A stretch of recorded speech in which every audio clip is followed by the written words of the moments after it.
Hello friends, जैसा कि हमने लास्ट एपिसोड में देखा, वांग मुआन को वहाँ से बचा लेता है और अपने पास बुला लेता है। और जो लड़का उससे ज़बरदस्ती शादी करने की कोशिश कर रहा था, उसका और उसके बाप का दोनों का खेल ख़त्म कर देता है।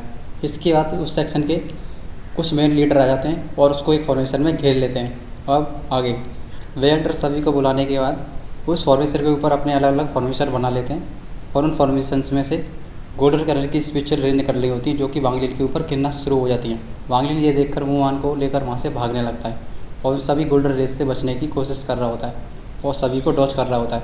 तभी अचानक से एक गोल्डन रे उसकी पीठ पर लग जाती है। ये मुआन देख लेती है, पर वो उससे ज़्यादा कुछ नहीं कहती। पर वांग लगातार उन सभी हमलों को डॉज करता रहता है। तभी उनमें से एक एल्डर, जो कि मेन एल्डर था, वो तुरंत ही वांग को टारगेट बनाने की कोशिश करता है। इसी के साथ ही वो एक और नई टेक्निक का इस्तेमाल करने लगता है और वांगलिन के ऊपर हमला करने की कोशिश करता है। ये देखकर वांगलिन तुरंत ही अपने पास से अपना वो फ्लैग निकाल लेता है।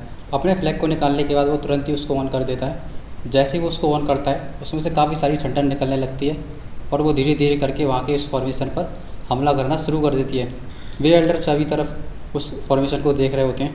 तभी उसी फ्लैग में से काफ़ी जोर की कई तरह की रेड लाइटिंग निकलती हैं और वो उस पूरे फॉर्मेशन को तोड़ कर रख देते हैं और वांगलिन उनके फॉर्मेशन को अच्छी तरह से तोड़ मोड़ कर रख देता है। ये देखकर वे एल्डर सभी चौंक चुके होते हैं। वांग कह रहा होता है, मैंने सुना कि तुम सब लोग अभी ये कह रहे थे कि मेरे पास सिर्फ एक ही वेपन है। इसी के साथ वांगलिन एक और खतरनाक हमला करता है, जिससे कि 3 एल्डर पीछे जाकर गिरते हैं। सुन एल्डर ये देखकर बहुत ही ज़्यादा परेशान हो चुका होता है। वो कह रहा होता है, ग्रेट एल्डर हार चुके हैं, अब क्या होगा। नीचे डले हुए एल्डर में से एक एल्डर कह रहा होता है, तुम सिर्फ एक आल्मिस्ट के लिए यहाँ पर नहीं आ सकते, तुम्हारा एम कुछ और है। आखिर बताओ मुझे, तुम क्या चाहते हो यहाँ पे। ये सब वांगलिन तुरंत ही आगे बढ़कर उससे कहने लगता है, युद्धि सेक्शन चाहता हूँ। ये सुनते ही वो एल्डर को बहुत ही ज़्यादा गुस्सा आ जाता है और वो अपने हाथ में एक और टेक्निक को ऑन करने लगता है। वे सभी लोग वांगलिन का स्वभाव सुनकर चौंक चुके होते हैं। तभी वो एल्डर एकदम ही स्नेक अटैक का इस्तेमाल करते हुए मुआन के ऊपर हमला कर देता है। उसके ऊपर कुछ तितलियाँ आ रही होती हैं। वहाँ कहने लगता है तुम मरना चाहते हो। इसी के साथ ही उस रेड थंडर से उन तितलियों को मारने के साथ वो रेड थंडर सीधे उस एल्डर के जाकर लगती है और वो वहीं पर ही ढेर हो जाता है। तभी वो एक एल्डर के पास पहुंचता है और उससे कहने लगता है, अपना हाफ ब्लड मुझे दे दो तो शायद मैं तुम्हें छोड़ सकता हूँ। वो एल्डर जमीन पर बैठा होता है और अपने मुँह से खून फेंक रहा होता है और कहने लगता है, मैं 1300 साल से प्रैक्टिस कर रहा हूँ, आज तक मैंने अपने हाफ ब्लड को किसी को भी नहीं दिया। उसके साथ ये कहने पर सभी एल्डर भी खड़े हो रहे होते हैं और वो कहने लगता है, हम मर सकते हैं पर अपनी बेइज्जती नहीं करा सकते। इसी के साथ ही वो उसके ऊपर हमला करने के लिए सभी एल्डर तैयार हो जाते हैं। वहाँ कहने लगता है, अच्छा ऐसी बात है तो मरने के लिए तैयार हो जाओ। इसी के साथ ही वो अपनी मुट्ठी दबाते ही पूरी जगह पर रेड थंडर बिखरने लगती है। उस रेड थंडर के अंदर सभी लोग आ जाते हैं और वहाँ के डिसिपल्स भी। वही एल्डर देखकर काफ़ी ज़्यादा चौंक चुका होता है और अपनी आंखें फाड़ फाड़ कर इधर उधर देख रहा होता है। कह रहा होता है, ये तो हेवन क्लैमिटी है, ये कैसे हो सकता है।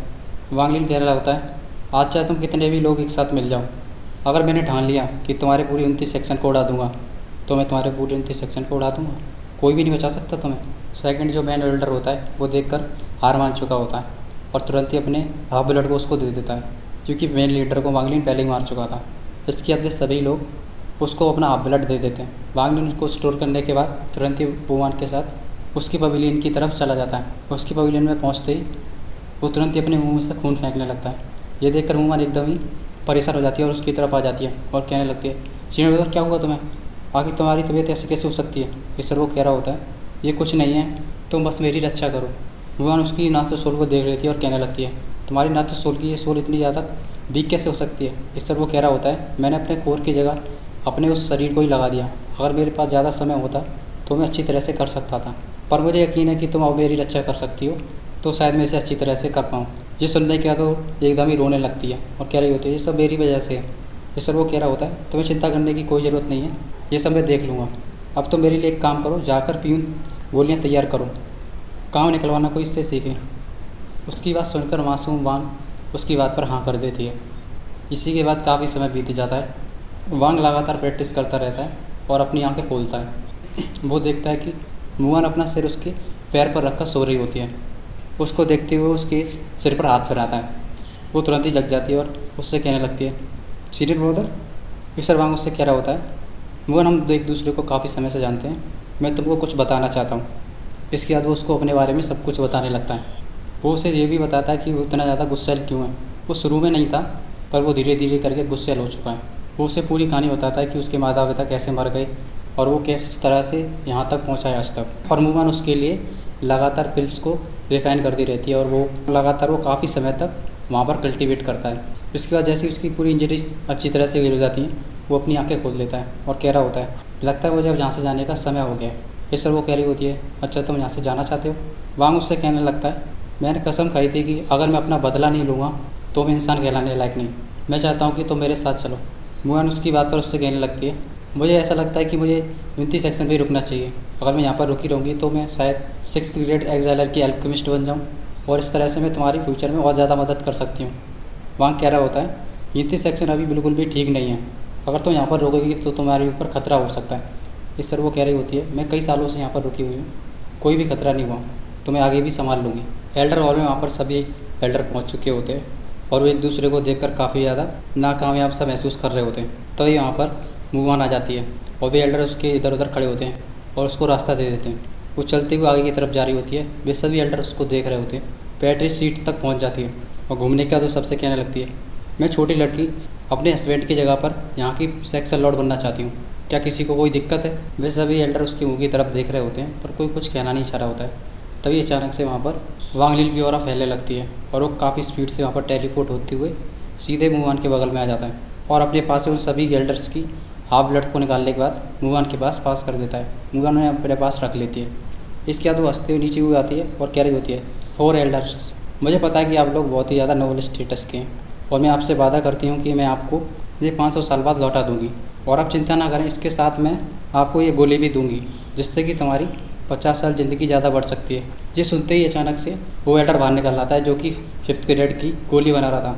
वो तुरंत ही वूमन के पास पहुंचता है और उसके हाथ से वो गोली ले लेता है। अच्छा तो ये है चीज़ान, क्या ये गोली तुमने अपने आप से बनाई है। ये सर वूमन कह रही होती है, हाँ ये मैंने अपने आप से ही बनाई है। ये तो 5th ग्रेड की एग्जाइलर है, वो भी तुमने अपने आप से बना ली, मैं तुम्हारी बहुत ज़्यादा रेस्पेक्ट करता हूँ।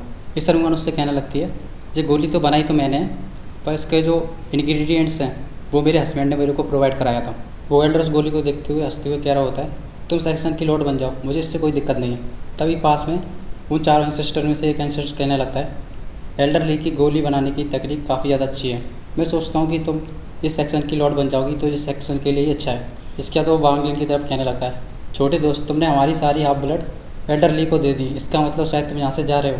मैं तुमसे वादा करता हूँ कि मैं 500 साल तक इसकी अच्छा कर सकता हूँ। वांग उसकी बात सुनकर उसकी तरफ मुंडी हिला देता है और उसके बाद वाइन वेस्टलैंड की तरफ देखना शुरू हो जाता है, जिसने उसके पूरे परिवार को ख़त्म कर दिया था। वांग लीन गुस्से में कह रहा होता है, इंतज़ार ख़त्म हुआ, मैं आने वाला हूँ। इस एपिसोड में बस इतना ही, मिलते हैं अगले एपिसोड में।